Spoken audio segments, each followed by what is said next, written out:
My name is Patrick Danko, and I'm a diving professional with years of experience in dive product R&D, as well as recreational and technical diving instruction. I have a passion for teaching, for technology, and for exploration, especially where history and the underwater world meet. Greetings, everybody. This is Patrick Danko with Danko Diving. This is going to be the third installment in my series on diving Bikini Atoll. In the first episode, I talked a little bit about Bikini Atoll itself, the nuclear testing done there, and ultimately the resulting wrecks that now litter the bottom of that lagoon. In the second episode, I brought in my dive partner, Zach Haddock, and we talked a little bit about the training journey.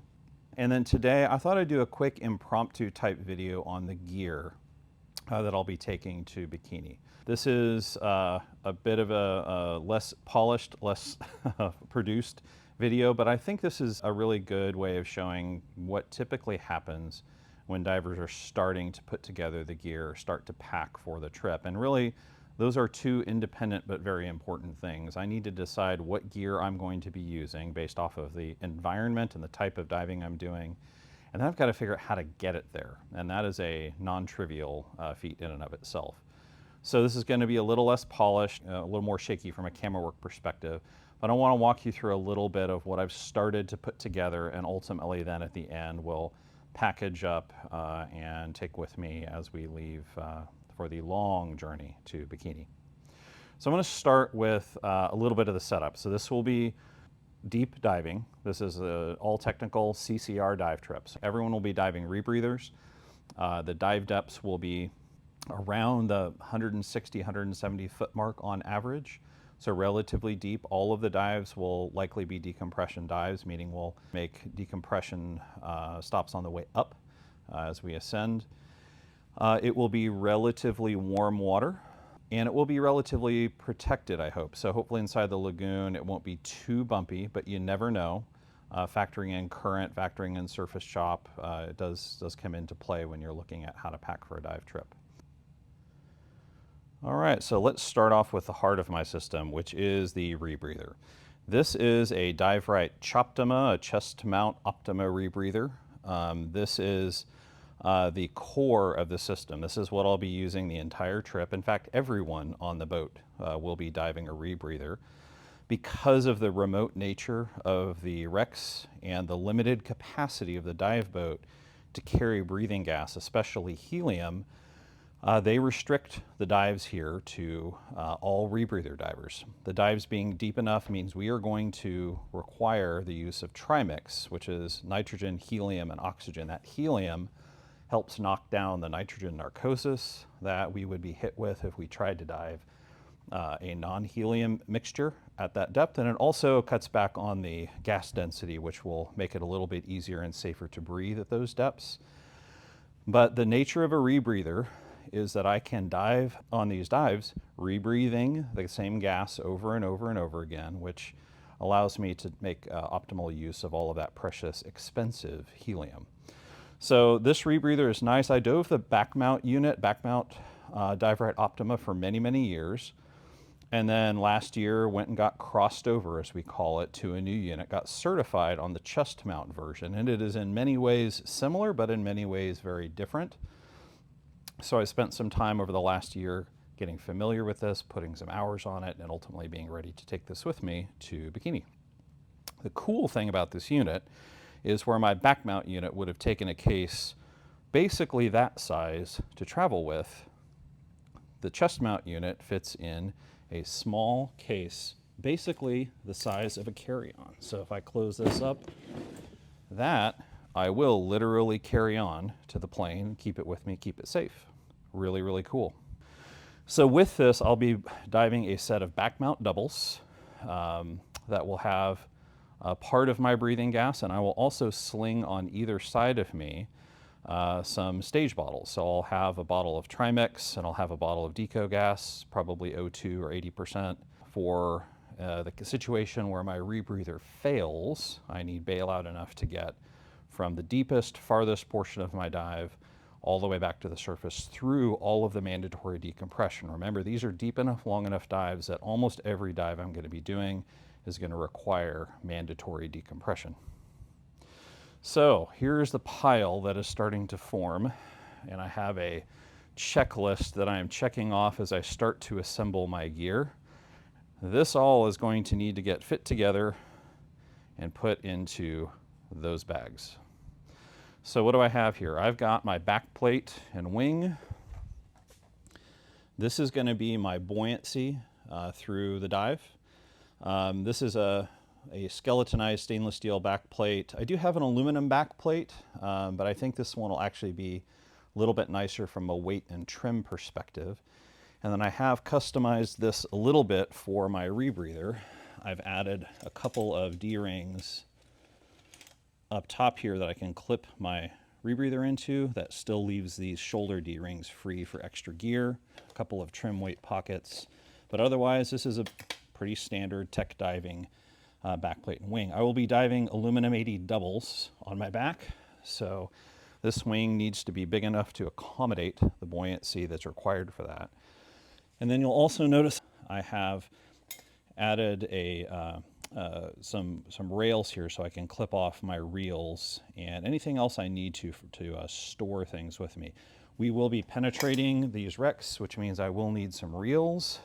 Some of the wrecks will have line already run in them that will allow us to penetrate in safely following those lines, and others we may need to run line ourselves. So I'll be bringing a fair amount of line to run just to be prepared for any of those circumstances. Next up, you'll see a couple of different colors and styles of DSMBs and lift bags. And these are used as we ascend up out of the wreck, at the end of the dive, to indicate a couple of things. One is if I came off of the anchor line during my ascent, I need, ideally, a point of reference that I can use during my decompression. And there's typically a series of agreed upon codes, if you will, for the color and quantity of lift bags or SMBs. And if the surface sees one, that might mean something. If they see two, that might mean something. And it's a way of easily indicating to the surface if I've come off the line or if I might be in trouble. Maybe I need them to bring some gas down to me. But ultimately, this is a really important safety tool that I don't get in the ocean without. Masks, always have at least 2 masks, especially on long dives in case something goes wrong with your mask. I'll have one in my thigh pocket as a backup. I also will have a mirror. And the mirror is very handy for 2 reasons as I dive. One, it helps me keep an eye out for bubbles. When we descend, Zach and I will do a bubble check to check each other's equipment for any leaks. But it is also handy throughout the dive to be able to look around on your gear and see what's going on. And it is also really valuable to be able to look behind you very easily and see where your buddy's at or where the rest of the dive team is without having to turn around. And inside a shipwreck, for example, turning around to look can be a real pain. So a mirror comes in pretty handy. I'll bring a couple of slates and wet notes with me. Those wet notes and slates are valuable for documenting things, for communicating underwater, and potentially sending up to the surface during decompression if I have any problems or issues. Regulators, I've got a whole set of regulators. I'm going to need 2 on my back. I'm going to need 2, 1 on each side for my decompression, my bailout bottles for decompression, then I will have 1 on my rebreather. So total, I will have 5 regulators on me at any given time. For exposure protection, I'm going to be bringing my 4mm hooded Hollis Neotech wetsuit. I really like this wetsuit. It's warm, but not too warm.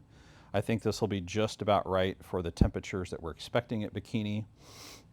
There's a lot of thought that goes into, okay, well, if it's a warm water dive, a lot of people, including myself sometime, might go with a dry suit, and that's primarily for buoyancy reasons.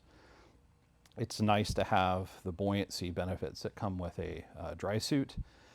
In this case, for simplicity and sort of failure protection, since we're going to be so far away from any extra resources, going with a wetsuit is going to be a little bit more of a simple way to go. As you can see, I'm over at my dive bench now, and it is a rat's nest of equipment as I go through the charging process for getting all of my electronics set up and ready to go. So a few things. Integrated into my rebreather, I'm going to have a Nerd controller. I also am bringing the petrol controller from my back mount to have a backup option. Again, we will not have any opportunity to solve missing or broken electronics problems, so I've got to think about backups for everything I'm bringing along. Light-wise, I'm going to have a variety of lights. I'm going to have a nice big Dive-Right can light with me. I've got a big blue light that I'll be using for video, and then at least one backup light that I'll have in my thigh pocket.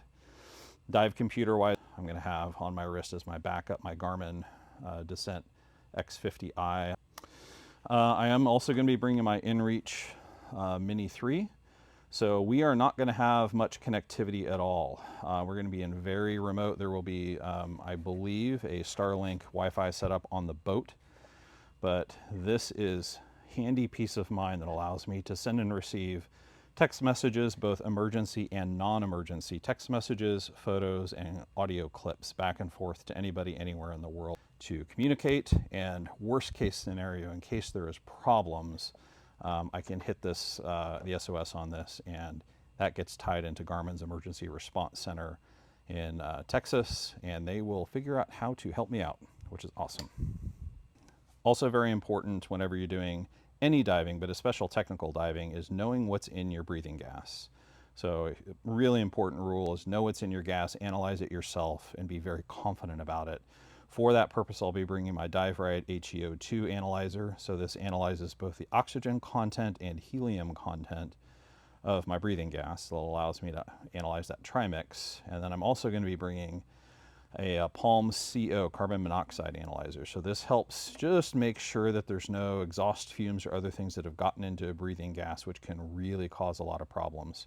I'm also going to be bringing several cameras with me. I don't know if I'll ever be back to Bikini again, so I'm going to try to do my best to create good documentation of our trip. And so I've got in here a couple of GoPros, my trusty GoPro 13 black, and then I picked up a new GoPro Mission 1. This is their latest one that just came out. I did shave off the annoying little ears on the side so that it'll pack a little bit nicer and not catch on everything in sight. And then I also have my Insta360 camera in a dive housing for this. So this will allow me, I hope, to catch some really cool shots going through the shipwreck as a 360 view. So it'll be fun to try that one out on the trip. In addition to all this, I'm going to need to add the basics that you take on any trip. I'm going to need to add toiletries. I'm going to need to add some clothes, swim attire. I've got some clips here so I can hang up and dry out any of my gear. I'm bringing a inflatable sleeping pad and sleeping pillow. We've had some interesting times with our sleeping accommodations before we get on the boat, so I'm coming prepared just in case.